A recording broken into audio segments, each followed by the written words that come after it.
প্রিয় মাধ্যমিক শিক্ষার্থী বন্ধুরা, এবিসিডি স্টাডি চ্যানেলে তোমাদের সকলকে স্বাগত। আজকে আমরা আলোচনা করব 2025 এবিটিএ টেস্ট পেপারে 177 পেজের হিস্ট্রি বিষয়ে সমস্ত ছোট প্রশ্নের উত্তর নিয়ে। প্রথম এমসিকিউ প্রশ্ন, দ্য অ্যানালিস্ট পত্রিকার অন্যতম প্রকাশক ছিলেন? উত্তর হবে গ নম্বর অপশন লুসিয়েন ফেবর। পরের প্রশ্ন, আন্তর্জাতিক নারীবর্ষ পালিত হয়? উত্তর হবে খ নম্বর অপশন 1975 খ্রিস্টাব্দে। পরের প্রশ্ন, বঙ্গদর্শন প্রথম প্রকাশিত হয়? উত্তর হবে গ নম্বর অপশন 1872 খ্রিস্টাব্দে। পরের প্রশ্ন, বাংলায় গোঁড়া ও রক্ষণশীল হিন্দু সম্প্রদায়ের মুখপত্র ছিল? উত্তর হবে খ নম্বর অপশন মহাজন দর্পণ। পরের প্রশ্ন, ক্যালকাটা স্কুল বুক সোসাইটির প্রথম সম্পাদক ছিলেন? উত্তর হবে ঘ নম্বর অপশন ডেভিড হেয়ার। পরের প্রশ্ন, 19 শতকের নবজাগরণকে তথাকথিত নবজাগরণ বলে অভিহিত করেছেন? উত্তর হবে ক নম্বর অপশন অশোক মিত্র। পরের প্রশ্ন, জঙ্গলমহল নামে একটি পৃথক জেলা গঠন করা হয়েছিল? উত্তর হবে চুয়ার বিদ্রোহের পরে। পরের প্রশ্ন,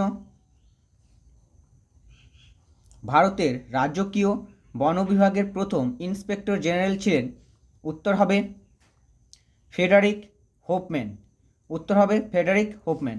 পরের প্রশ্ন, 1885 খ্রিস্টাব্দে বঙ্গীয় প্রজাসত্ব আইন পাশ যে বিদ্রোহের ফলে হয় তা হল? উত্তর হবে পাবনা বিদ্রোহ। পরের প্রশ্ন, মহারানীর ঘোষণাপত্রের 1858 খ্রিস্টাব্দে প্রধান উদ্দেশ্য ছিল?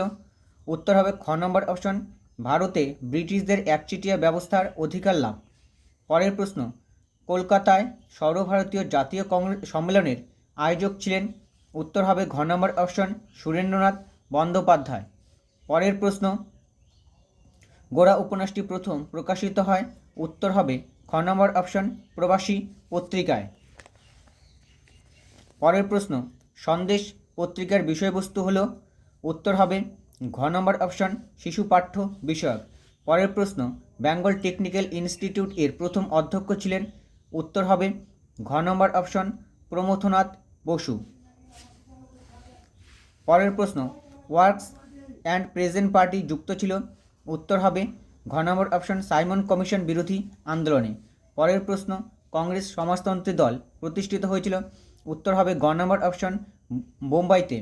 পরের প্রশ্ন, নারী কর্মমন্দির প্রতিষ্ঠা করেছিলেন? উত্তর হবে ক নম্বর অপশন উর্মিলা দেবী। পরের প্রশ্ন, বাংলায় মতুয়া মহাসংঘ আন্দোলনের নেতা ছিলেন? উত্তর হবে ঘ নম্বর অপশন হরিচাঁদ ঠাকুর। পরের প্রশ্ন, যে দেশীয় রাজ্যটি গণভোটের মাধ্যমে ভারতীয় ইউনিয়নের অন্তর্ভুক্ত হয়? উত্তর হবে গ নম্বর অপশন জুনাগড়। পরের প্রশ্ন, পুনর্গঠিত কেরালা রাজ্যটি অবস্থিত ছিল? উত্তর হবে ঘ নম্বর অপশন মালাবার উপকূলে। উপবিভাগ 2-1 একটি বাক্যে উত্তর দাও। 2-1 কোন পত্রিকাকে গ্রামীণ সংবাদপত্রের জনক বলা হয়? উত্তর হবে গ্রাম বার্তা প্রকাশিকা। পরের প্রশ্ন, কে বাংলায় নব বৈষ্ণব আন্দোলনের সূচনা করেন? উত্তর হবে শ্রী বিজয়কৃষ্ণ গোস্বামী। পরের প্রশ্ন, ধরতি আবা কথার অর্থ কী? উত্তর হবে পৃথিবীর পিতা। বিরসা মুন্ডাকে ধরতি আবা বলেছিলেন মুন্ডা সম্প্রদায়ের মানুষেরা। পরের প্রশ্ন, নাঙ্গল পত্রিকার সম্পাদক কে ছিলেন? উত্তর হবে কাজী নজরুল ইসলাম। উত্তর হবে কাজী নজরুল ইসলাম। উপবিভাগ 2-2 ঠিক না ভুল নির্ণয় করো। টেকচাঁদ ঠাকুর ছদ্মনাম ছিল প্যারীচাঁদ মিত্রের। ঠিক। পরের প্রশ্ন, ভারত সভা ইলবার্ট বিলের বিরোধিতা করেছিল? মিথ্যা। গান্ধীজি বল্লভভাই প্যাটেলকে সর্দার উপাধি দেন? ঠিক বা সত্য। পরের প্রশ্ন, কেরালায় দলিত শ্রেণীর নেতা ছিলেন নারায়ণ গুরু? মিথ্যা। উপবিভাগ 2-3 ক স্তম্ভের সঙ্গে খ স্তম্ভ মেলাও। অরবিন্দ ঘোষ, এটা হবে নট। অরবিন্দ ঘোষ হবে 4 number option Bengal national school and college. CV Raman Kolkata. Nabagopal Mitra Hindu Mela. Rashid Ali Azad Hind ফৌজ। উপবিভাগ 4-2 এখানে ম্যাপ পয়েন্টিং রয়েছে। উপবিভাগ 2-5 নিম্নলিখিত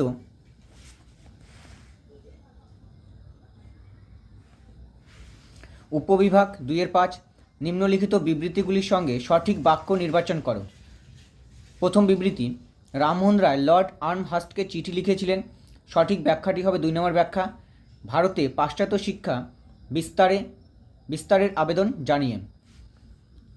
2 নম্বর বিবৃতি, ভারতের ঔপনিবেশিক ব্রিটিশ সরকার অরণ্য আইন প্রবর্তন করেছিলেন। সঠিক ব্যাখ্যা হবে 3 নম্বর ব্যাখ্যাটি, ব্রিটিশ সরকার নিজেদের স্বার্থে অরণ্য সম্পদ ব্যবহার করতে চেয়েছিল।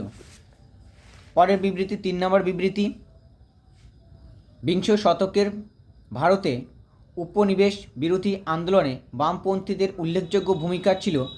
সঠিক ব্যাখ্যা হবে 3 নম্বর, তারা ছিল শ্রমিক কৃষকদের ব্রিটিশ বিরোধী ঐক্যবদ্ধ সংগ্রামের সমর্থক। 4 নম্বর বিবৃতি, 1921 খ্রিস্টাব্দে মোপলা বিদ্রোহ সংগঠিত হয়েছিল। সঠিক ব্যাখ্যা হবে 3 নম্বর ব্যাখ্যাটি, এটি ছিল শিল্প শ্রমিকদের একটি অভ্যুত্থান। বন্ধুরা, আলোচনাটি কেমন লাগলো কমেন্টে জানাও। যদি আলোচনাটি ভালো লাগে তাহলে তোমাদের প্রিয় চ্যানেল ABCD স্টাডি চ্যানেলটিকে সাবস্ক্রাইব করো। ধন্যবাদ।